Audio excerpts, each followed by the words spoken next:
Good evening and welcome to KMTV. I'm Andy Richards. Your top stories this evening. Long wait for cancer patients. ATM stolen from bank. And a fishy fundraiser. But first tonight, road rage killer Kenneth Noy could be moved to an open prison following a parole board hearing. Noy, who's 68, was jailed for life after he stabbed 21-year-old Stephen Cameron to death on an M25 slip road near Dartford in 1996. But today it was announced a parole board had deemed him fit to be moved to an open prison, but the decision will have to be approved by the Ministry of Justice. After killing Mr Cameron, Noy fled to Spain, sparking a huge manhunt before he was caught and jailed in 2000. A teenager has been arrested on suspicion of causing the death of his 18-year-old girlfriend in a car crash. Officers investigating the collision in Shollock Road in Canterbury have questioned Mentesh de Silva, who was seriously injured in the collision. His girlfriend, Emily Laker from Surrey, died when a black Renault Clio hit a tree on Sunday, the 30th of August at about 12:20 a.m. Now, Midway NH Trust has today been revealed as the worst in the country for cancer patient waiting times. Jem Collins has more details.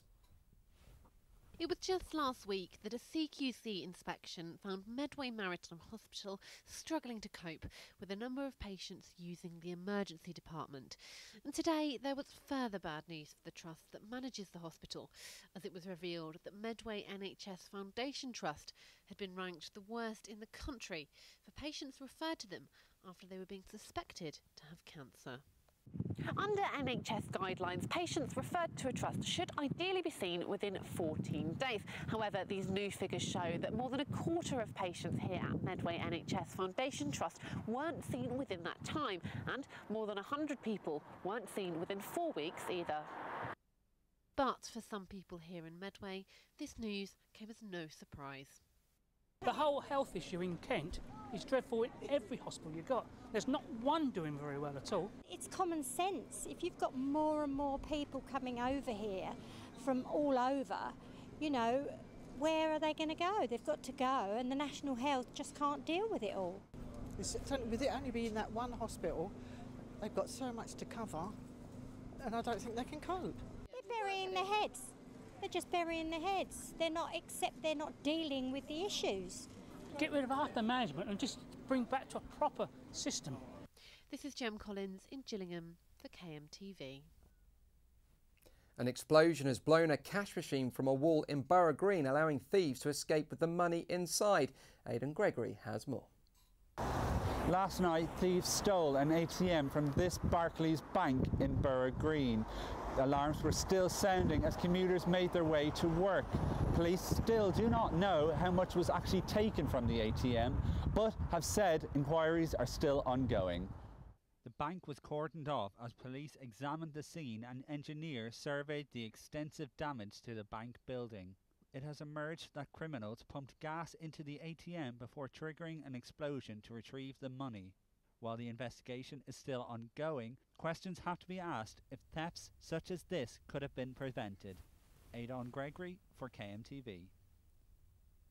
3 men from Kent have begun a challenge to raise money for charity. The would-be fishermen plan to camp out and live off nothing but the fish they catch. Here's Vicky Castle. Camping and living off the land, all in aid of charity. 3 anglers started a sponsored 4 days camping and carp fishing at Lovelace Fisheries in Bethersden without spending a penny. The Fish and Survive event, which began on Sunday, hopes to raise money for Abby's Army. The army of anglers are eating only donated food, sleeping in donated tents and catching fish with donated equipment from companies around Kent. So, how hard has it been? Rods are in the water the whole time. They're not to be taken out unless you're baiting up or catching a fish. So even when we want to try and get some sleep, as soon as you hear a beep, you're awake, so your body is immune to it. So. This is Vicky Castle in Bethersden for KMTV. So just before we go, let's see what the weather's doing.